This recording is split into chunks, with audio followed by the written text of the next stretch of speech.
Bom dia para mim, pode ser também boa tarde ou boa noite para vocês. Vamos agora iniciar a terceira aula do curso Introdução à Ciência de Dados, ênfase algorítmica.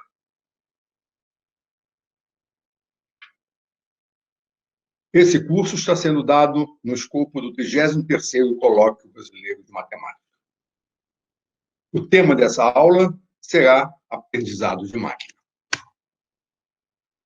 No conteúdo, nós iniciaremos com uma introdução.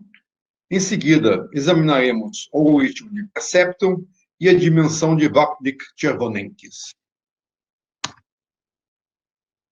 Inicialmente, uma introdução, que vem a ser uma motivação para esse tema. Um comentário é que, em relação à abrangência do que seja exatamente aprendizado de máquina, também não há consenso geral, se bem que há um consenso um pouco maior do que ciência de dados de um modo geral. Mas, assim mesmo, vocês encontram enfoques diferentes no tema de aprendizado de máquina. O aprendizado de máquina foi popularizado muito recentemente e, principalmente, pelos espetaculares resultados que foram alcançados mediante essa técnica.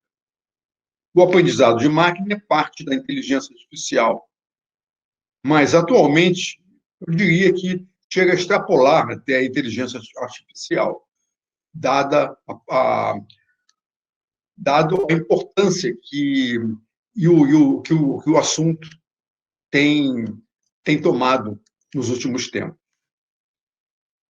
Vamos falar rapidamente sobre inteligência artificial. A inteligência artificial é considerada muito relevante em ciência da computação, atualmente.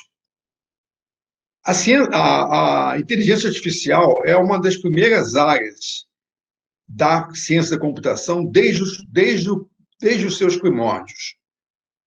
A ciência da computação foi, digamos, iniciada nos anos 60, início dos anos 60 e talvez até final dos anos 50. Várias áreas, desde então, deixaram de existir, várias áreas da ciência da computação deixaram de existir, e muitíssimas, foram criadas ao longo do tempo. Agora,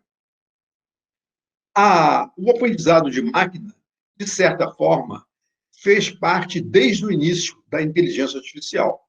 Por exemplo, já nos anos 60, havia um departamento inteiro de uma universidade conhecida, University of Edinburgh, na Inglaterra, cujo nome era Department of Machine Intelligence.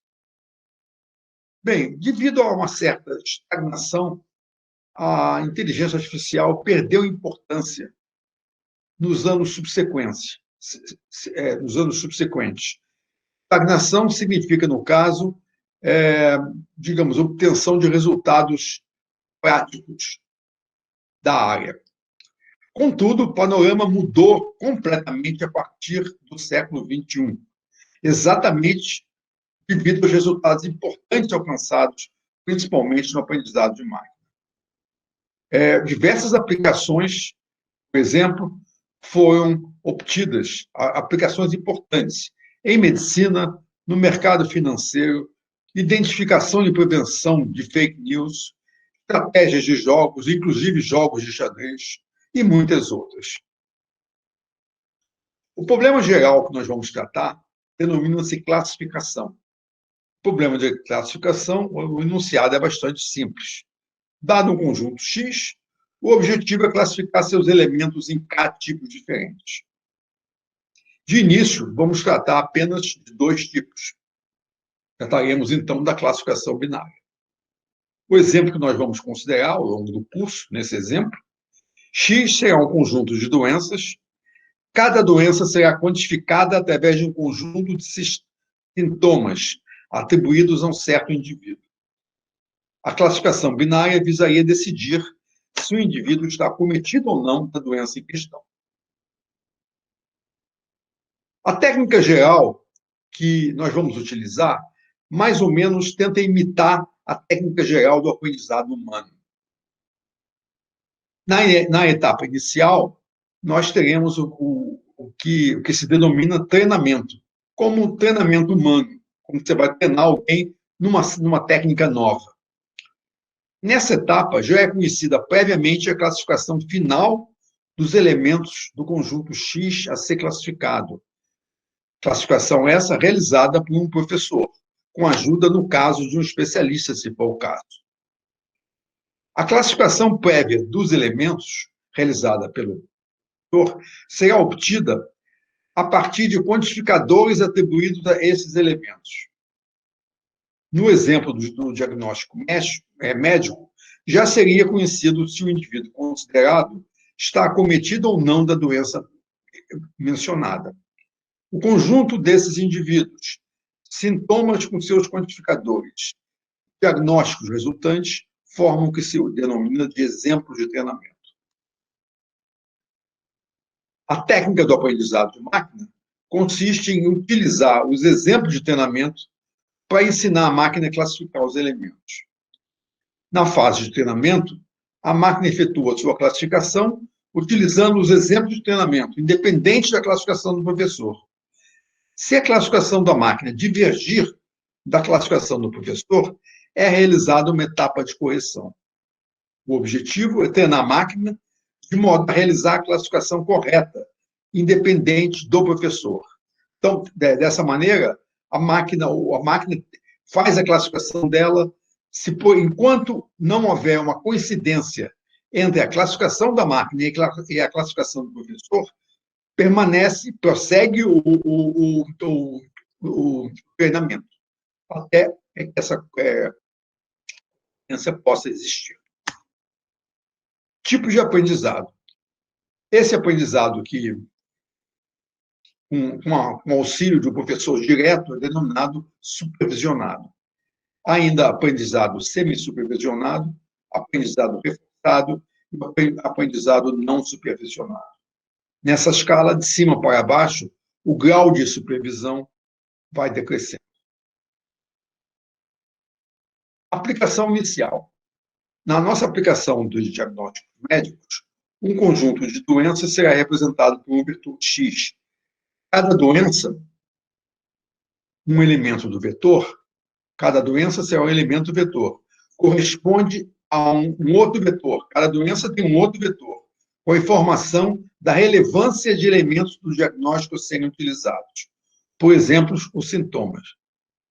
Cada sintoma, por sua vez, possui um peso representativo da importância do sintoma em questão. Por exemplo, o sintoma febre para a doença COVID deve ter uma importância muito grande. Enquanto que, por exemplo, o sintoma dor na perna, talvez a importância dele seja menor, realmente. O conjunto de N doenças será denominado conjunto universo. O conjunto de D sintomas será denominado conjunto de predicados. Sintomas correspondem aos predicados. Eu tenho N doenças e D sintomas. O conjunto de pesos W são as incógnitas a serem determinadas. E existe também um valor numérico B a ser determinado, denominado limiar. Observe que o conjunto de pesos, cada peso é aplicado a um sintoma.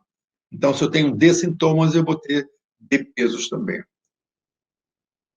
Os dados de entrada correspondem, então, conjunto universo, tamanho N e elementos D-dimensionais. Nas incógnitas, eu tenho D pesos e o limiar. O objetivo é atribuir um valor numérico aos pesos e ao limiar, de modo a separar os dados de entrada em dois tipos, através de um hiperplano. O objetivo do limiar, vocês vão ver, digamos, permitir que um certo plano separador, que eu vou explicar o que é, não passe necessariamente pela separação linear que eu acabei de falar. Um conjunto universo é separável linearmente se existir um hiperplano que possa separar os seus elementos em dois hiperplanos.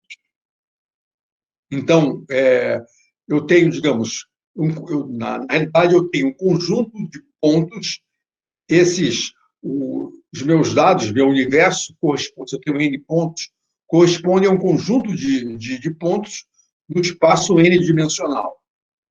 Então, o que eu quero fazer é encontrar um hiperplano que separe as respostas sim e não, em dois semi-hiperplanos. Eu quero fazer uma classificação binária. Por exemplo, eu tenho duas figuras, a esquerda e a direita.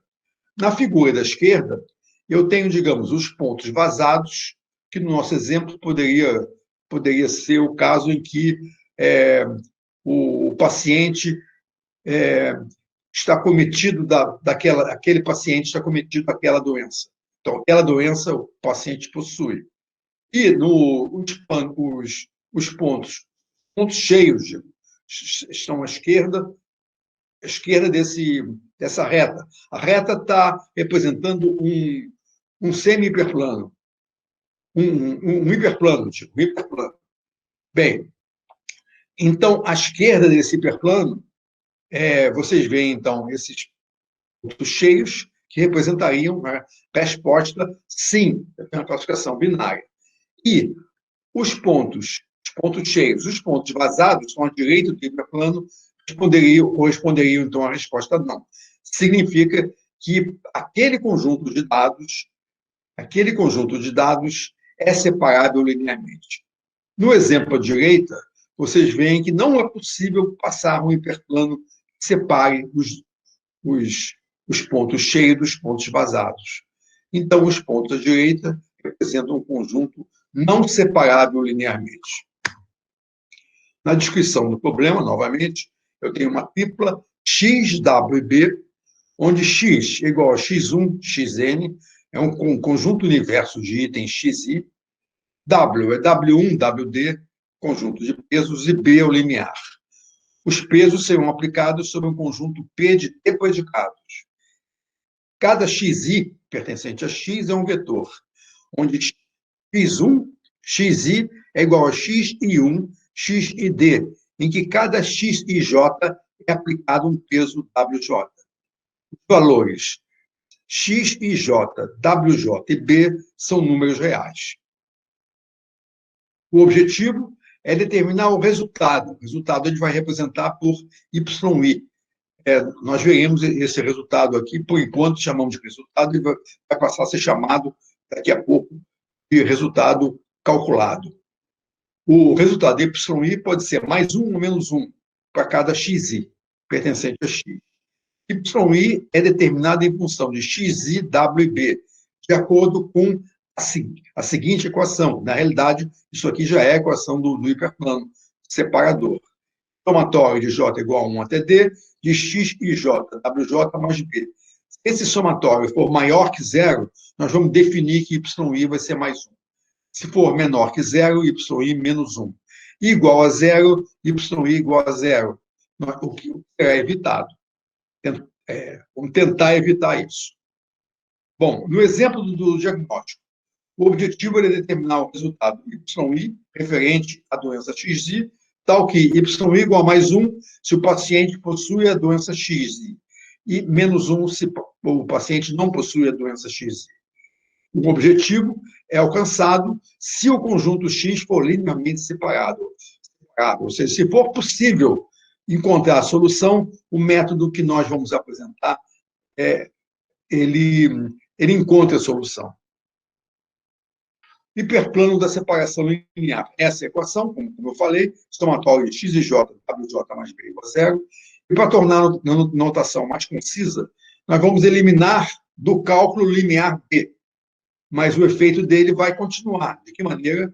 Vamos acrescentar um novo predicado P0, cujos valores relativos a cada xi são x10, etc., igual a x20, igual a xn0, igual a b. E vamos adicionar um peso inicial W0 igual a 1. Então, nós vamos crescer a dimensão do D, vai passar a ser D mais 1, no caso, né? Acrescentando como se fosse uma nova doença fictícia, P0. Determinação do YI passa a ser agora simplesmente somatório de x e j, wj, se for maior que zero, y igual a 1, menor que zero, menos 1 igual a zero, y é zero. Ou seja, a gente vai representar, pode representar da seguinte maneira: o sinal do somatório de x e j, wj, onde o sinal de z é mais 1, se z é maior que zero, menos 1, se z é menor que zero, é igual a zero, se z é igual a zero. E a equação do hiperplano separador passa a ser simplesmente o somatório dos x e j, wj igual a zero. O resultado previsto. Além do resultado calculado, y, o método utiliza um outro resultado, denominado previsto, denotado por yi'. O resultado previsto é fornecido na entrada para cada xi. Esse aqui é dado já. O valor dado para yi, y' é mais 1 ou menos 1, não se admitindo y' igual a zero. A ideia é que o resultado previsto seja fornecido por um especialista. Em contrapartida ao resultado previsto, y', o resultado y será denominado doravante resultado calculado.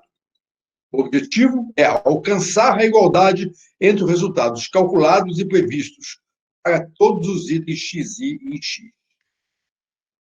Dinâmica da aplicação do método. Para alcançar o objetivo, o método consiste em realizar os seguintes passos: determinar o resultado calculado, y para todo i. Se o resultado calculado for igual ao previsto, o processo termina para todo i. Né? Se existir um i tal que os dois difiram, y diferente de y', vamos escolher arbitrariamente um desses valores i em que exista discordância e atualizar os pesos WJ dos predicados PJ. Os D pesos WJ são atualizados mediante a seguinte expressão. O novo WJ vai ser o WJ antigo, mais y', x e j para todo j entre 0 e d, onde x e j é o elemento do item xi em que o sinal do somatório é diferente de y'. O sinal do somatório quer dizer o y', em que o y' é diferente de y'. Observem que o y', nessa atualização aí, ele é constante. Assim sendo, se escolhe um item em que houve essa discordância entre o calculado e o previsto, e vamos realizar a atualização em relação àquele item. Esse item, a escolha é arbitrária. E uma outra observação é que todos os pesos de 0 a d, os d mais 1 pesos, eles são recalculados a cada vez que existe essa discordância. Comentário sobre a atualização dos pesos. A atualização não garante que o item xi escolhido para o novo cálculo o tornou igual a y'. Mas podemos mostrar, vamos ver, que y' se tornou mais próximo do valor desejado. Contudo, para outros valores k diferente de i, é possível que antes da atualização houvesse uma concordância entre os valores. E essa igualdade deixa de existir após a atualização. Ou seja, eu posso consertar um caso e estragar outro. Contudo, o efeito da atualização pode ser observado pelo seguinte lema.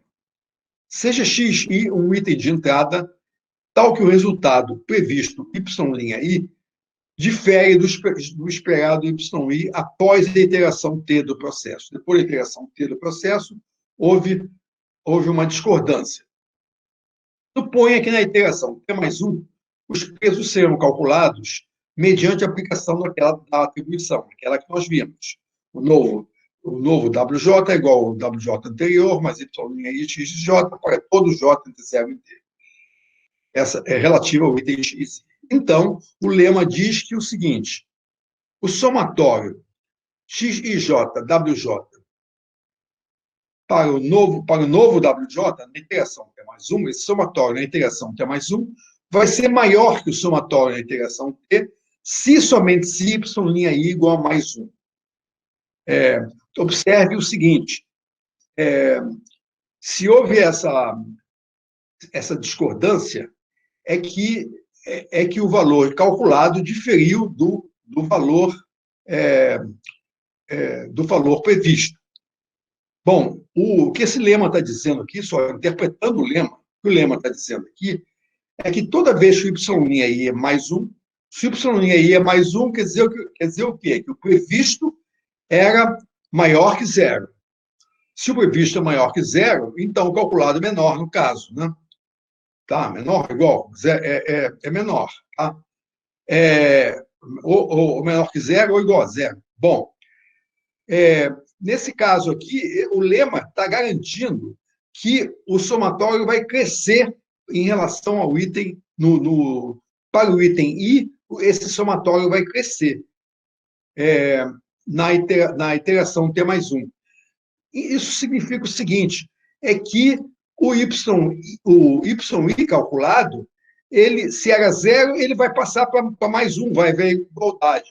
E se era menor que zero, ele vai aumentar. Ele vai aumentar significa ou ele passa para mais 1, ou ele, de qualquer maneira, no pior caso, ele se aproxima do valor desejado. A prova é bastante simples, então vamos ver essa prova rapidamente. Como y' é diferente de y' na interação T, nós sabemos que o y' é diferente do sinal desse somatório, que esse sinal de somatório é o y'. Na iteração T mais 1, cada peso WJ é atualizado para WJ T mais 1, mediante essa equação. WJ de T mais 1 é igual a WJ de T, mais y' x de J para todo J entre 0 e T. Vamos comparar o somatório de x de J, WJ de T mais 1, com o somatório relativo a T. O somatório de x de J, WJ de T mais 1 é igual. Vamos fazer a distribuição em relação a essa soma aqui. É igual ao somatório de x de J, WJ de T, mais y' x de J, que, por sua vez, é igual ao somatório de x de J, WJ de T, mais y' x e J ao quadrado. Nesse caso, vocês observem o seguinte, o y' é positivo sempre. O x de J, ele não é zero, esse somatório daqui, esse valor daqui,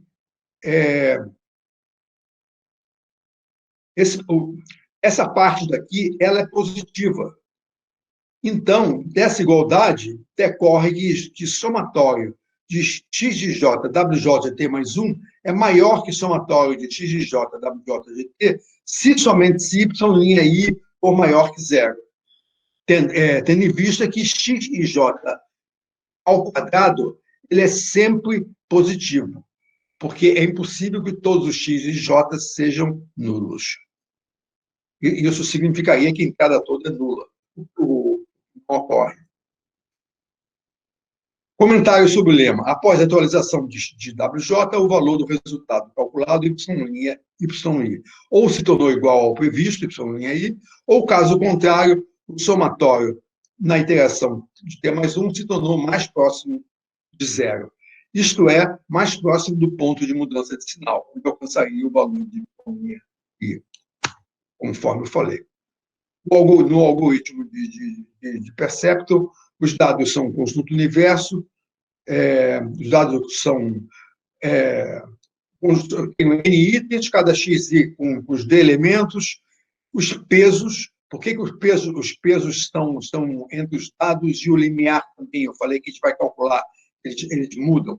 Pelo seguinte, porque de início é feita, digamos, uma atribuição qualquer do limiar entre os pesos. Se assume um valor qualquer e começa a brincadeira daí. O objetivo é determinar o resultado calculado. Y' e para todo I. Enquanto não houver concordância entre o resultado previsto e o resultado calculado, os pesos são recalculados novamente. O desempenho do Perceptron. Se x não for linearmente separável, após cada iteração haverá algum item xi para o qual y' é diferente de y'. Isto é, o algoritmo não termina. Vai ficar sempre calculando lá. Se x for linearmente separável, o algoritmo converge para uma solução. Na prática, o perceptron geralmente apresenta ótimo desempenho. A velocidade de convergência pode ser avaliada através do conceito de margem. Margem de uma solução, eu vou te explicar mediante a figura aqui. Suponha que eu tenho um hiperplano separador e um conjunto de pontos no espaço n-dimensional. Em relação a esse hiperplano separador, eu suponho, então, determino qual é a distância mínima de um ponto até esse plano, conforme a figura indica aqui. Essa distância é denominada margem da solução. E a margem do processo todo, a margem do perceptron, no caso, é o seguinte: dentre todos os hiperplanos possíveis, é a margem máxima. Então, a margem é a menor distância, a margem em relação a um hiperplano particular. De modo geral, considerando todos os hiperplanos, a definição de margem é a maior de todas. Um exemplo, para n igual a 4, d igual a 2 e b igual a menos 1, um exemplo, essa entrada, n igual a 4, d igual a 2, b igual a menos 1. Os valores de entrada de x são 0, 0, 0, 1, 0, 1. Y' é menos 1, mais 1, mais 1, mais 1. É o resultado previsto. E o peso atribuído inicialmente é 1, 2. O b, o limiar atribuído inicialmente, é menos 1 também. Bom, o passo inicial, conforme nós vimos, nós adicionamos um elemento x e 0 igual a b igual a menos 1, que está aí, b é menos 1, para cada xi, e adicionou um elemento w0 igual a 1 ao conjunto w. Interações do exemplo, esse exemplo aqui, ele termina em 3 passos. Na iteração número 1, é calculado, mediante aquela fórmula, os valores calculados y1, y2, y3, y4, e com isso daqui eu obtenho o hiperplano x mais 2y menos 1 igual a 0. Esse hiperplano não separa. Após esse hiperplano, com esse hiperplano, eu ainda tenho digamos, pontos que não estão totalmente separados por esse hiperplano. Então, na iteração 2, eu tenho calculados y1 igual a 0, y2 igual a mais 1, y3 igual a mais 1, y4 igual a mais 1, me conduziu ao hiperplano 2x mais 2y igual a 0. Então, ainda não houve concordância. Então, os pesos, no caso, foram W0 igual a 0, 1, 2. Então, realizada uma nova etapa de atualização dos pesos. Após essa etapa, eu calculo y1 igual a mais 1, y1 igual a menos 1, y2 igual a mais 1, y3 igual a mais 1, y4 igual a mais 1, e com os pesos W0 igual a 1, W1 igual a 2, W2 igual a... W0 igual a 1, W1 igual a 2, W2 igual a 2. O hiperplano é 2x mais 2y menos 1 igual a 0. Após essa iteração, observem que os resultados calculados coincidiram exatamente com os previstos. Então, após 3 iterações, o algoritmo termina exibindo o hiperplano separador, 2x mais 2y menos 1 igual a 0. Um comentário é que, na prática, o perceptron ele pode não resolver o problema se por acaso o hiperplano se os pontos não forem linearmente separáveis, mas sempre que o são, então ele termina rapidamente. E a velocidade de convergência pode ser provada ao inverso do quadrado da margem.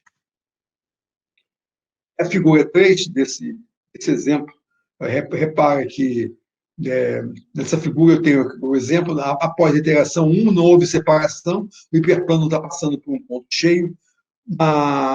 Após a iteração 2, continua não havendo separação, o hiperplano passou por um ponto vazado, e após a iteração 3, a separação aconteceu. Vamos passar agora para o segundo tema, dimensão de Vapnik-Chevonen. No método exposto, a ideia é treinar a máquina através de exemplos de treinamento, cada qual munido de um resultado previsto para compará-la com o cálculo da máquina. O objetivo, naturalmente, é você tornar a máquina independente para produzir respostas corretas.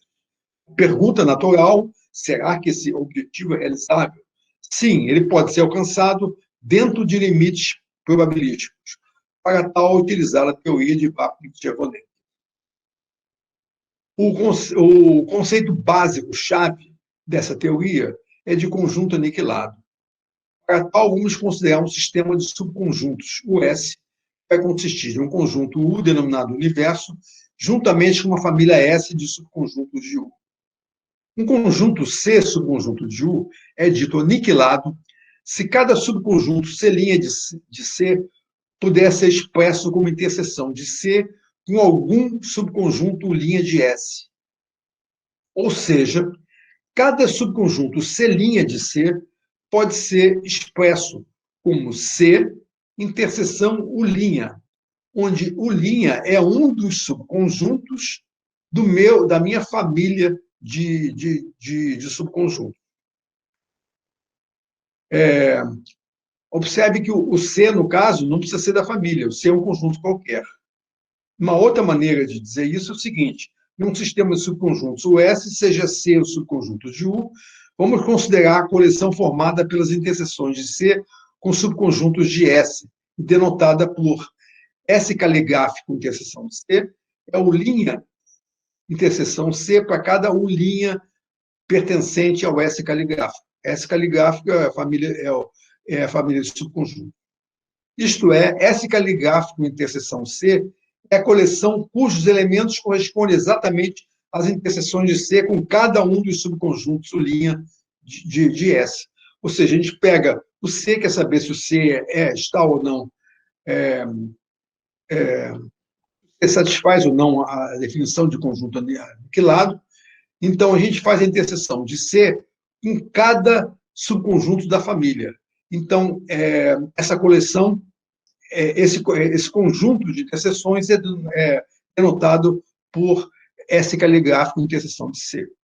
Nesse caso, C é um conjunto aniquilado se essa interseção C contém precisamente todas as interseções de C com subconjuntos. Então, S caligráfico interseção de C é igual a 2 elevado à cardinalidade de C. Cardinalidade de um, cardinalidade do outro, que é a quantidade de subconjuntos de C. A dimensão de Vapnik-Chevonenkis, ou dimensão de C, é a cardinalidade do maior subconjunto de U que está aniquilado. Se essa cardinalidade não for limitada, a dimensão VC corresponde ao infinito. Por exemplo, U, só para fixar o conceito, seja U igual a 1, 2, 3, é o conjunto universo, e a família de subconjuntos é 1, 1, 2, 1, 3, 1, 2, 3. Considere os seguintes subconjuntos C de U. Vamos tentar, inicialmente, ver se o subconjunto 3 está aniquilado ou não. C interseção, C interseção S caligráfico é vazio 3. Aqui tem todas as interseções de C com 1, 1, 2, 1, 3, 1, 2, 3. Vai dar vazio 3. Então, 3 é aniquilado. Então, todos os subconjuntos de 3. Agora, vamos tentar agora saber se C igual a 2, 3 é aniquilado.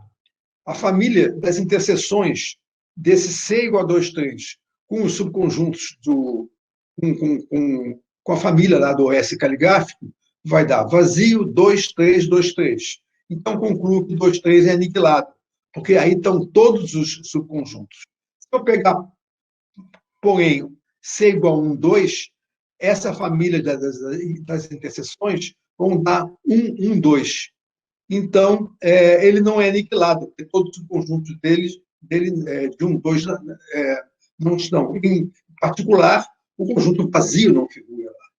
Da mesma maneira, C igual a 1, 2, 3 não é aniquilado. Nesse exemplo, a cardinalidade do maior subconjunto de U, que é aniquilado, é igual a 2. Logo, a dimensão VC desse sistema é 2.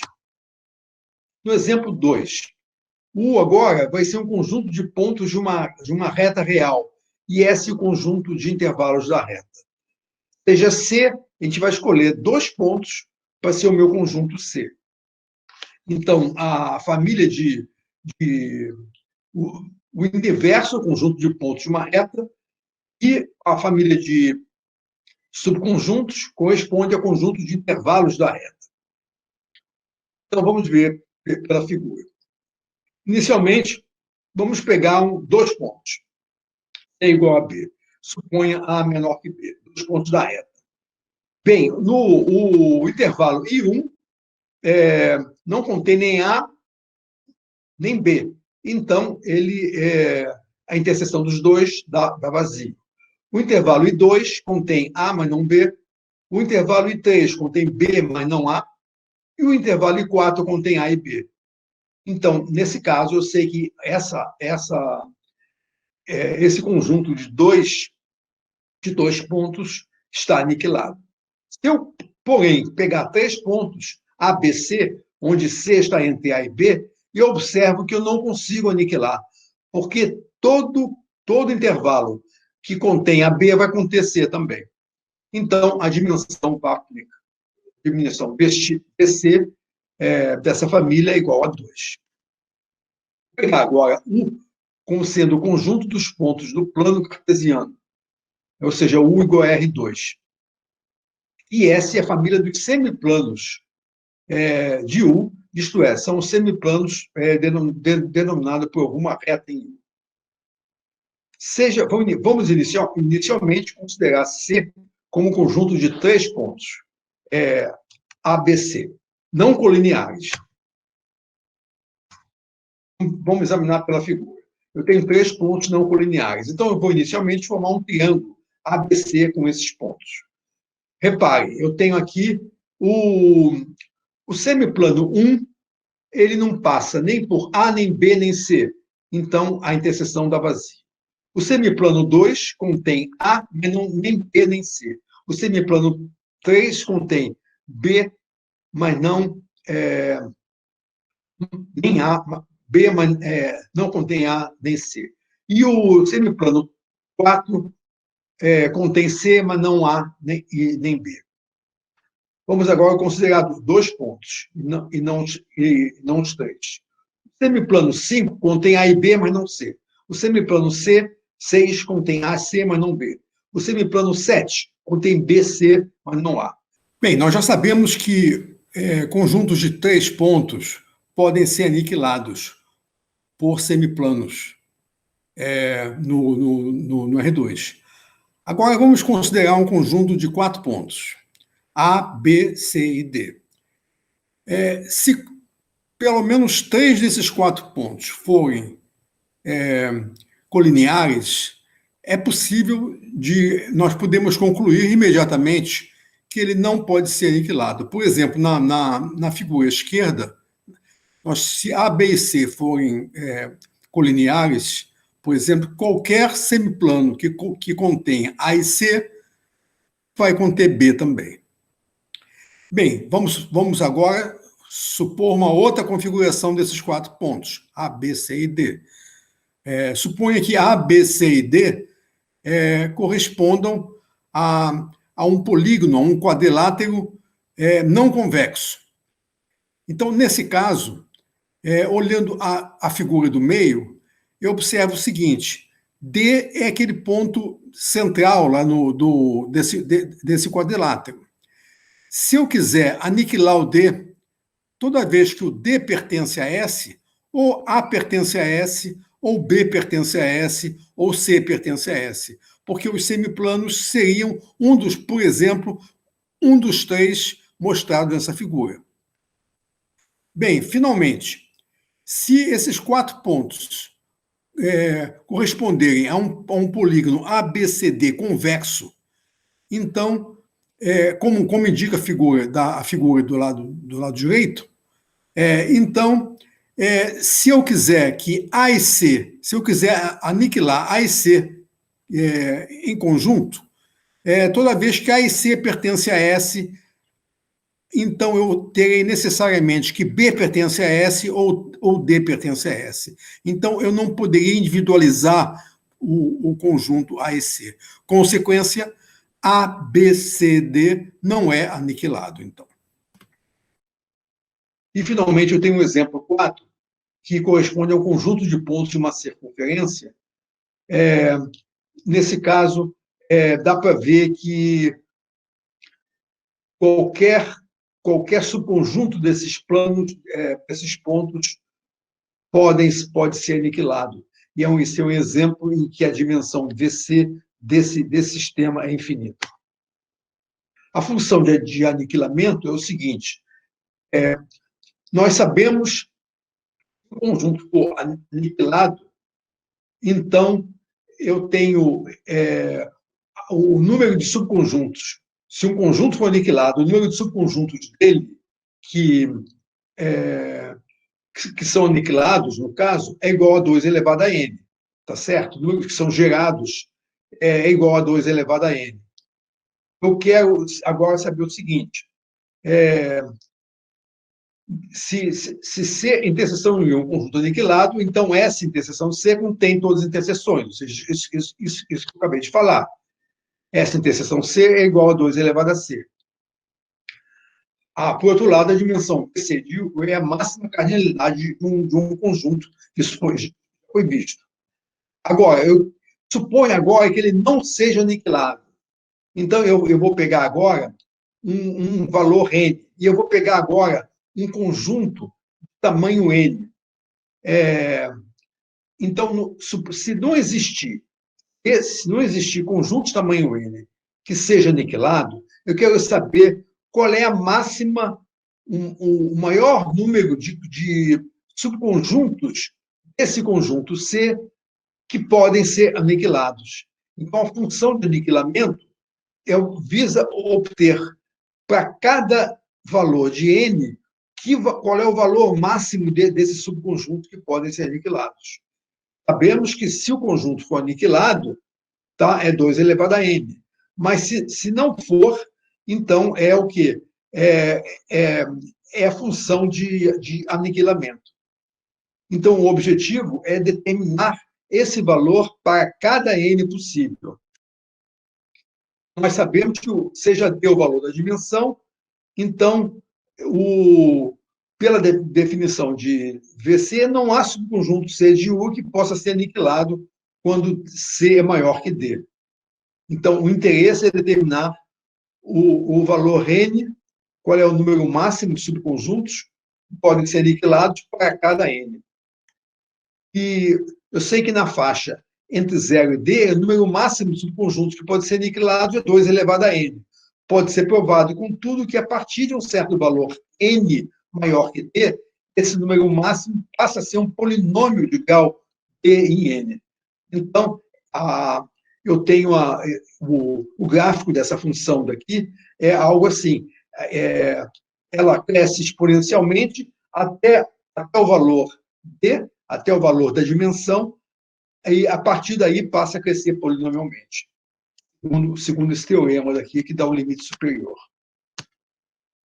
Bom, o teorema de Vapnik-Cherenkov utiliza essa dimensão de conjuntos, a dimensão de VC, dimensão de Vapnik-Cherenkov, para determinar qual é o tamanho de amostras que me garante que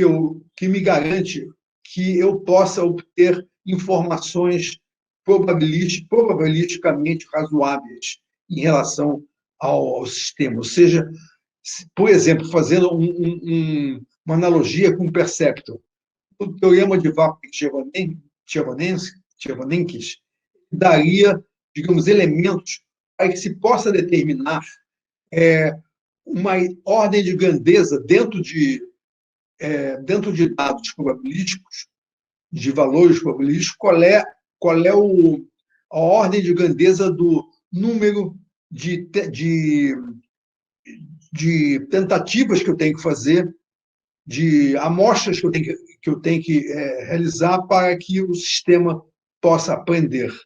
Ou seja, quantos exemplos de treinamento eu preciso para ensinar a máquina a, digamos, a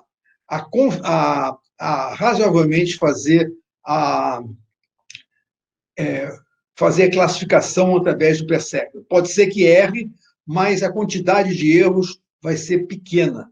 É dado por uma expressão menor, igual. Dado um epsilon, eu sei que a probabilidade se a probabilidade que existe algum S em que passe daquele epsilon é limitada, e esse limite depende de um epsilon dado.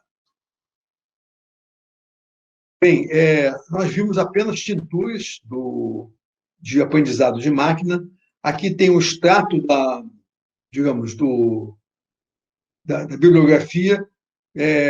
Teoria de aprendizado de máquina, inicialmente, foi dado por o paper, digamos, o mais importante, que começou, basicamente, foi de Valiant, em 84. Eu tenho duas referências sobre o Spectrum aqui, nesses slides. A teoria de Vapnik-Chervonenkis, essa referência é o artigo original, e eu tenho 4 livros que, aqui como referência também, que são informações mais detalhadas, e eu queria ressaltar o último livro do Hopcroft-Cannan, que é de autoria de Bloom, Hopcroft e Cannan, de 2020. Vocês encontram essa aula mais detalhada, obviamente, tanto nos slides, né? A aula foi, digamos, um extrato dos slides da aula. E os slides da aula são um extrato do texto do livro. Eu queria agradecer pela atenção de vocês.